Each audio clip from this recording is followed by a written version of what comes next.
Tony Robbins is perhaps one of the country's best-known motivational speakers and life strategists, and during tough times like these, a little strategy can't hurt, and a little cheering as well. Well, Tony was here earlier this morning talking about using fear to your advantage, and now he's back to answer your email questions. Hey, Tony, thanks for sticking around. Thank you. Well, let's get right to it, because we've got Lisa in Virginia, and she's trying to stay positive. She writes, "It's hard enough to keep myself positive in the way the markets are going these days, but it's even harder when my husband is very nervous and is making me more nervous too.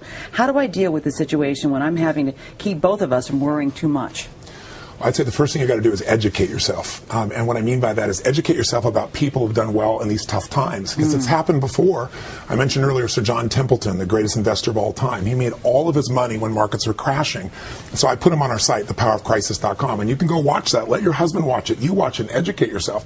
Second thing is, I've been coaching for 16 years now, one of the top 10 financial traders of all time.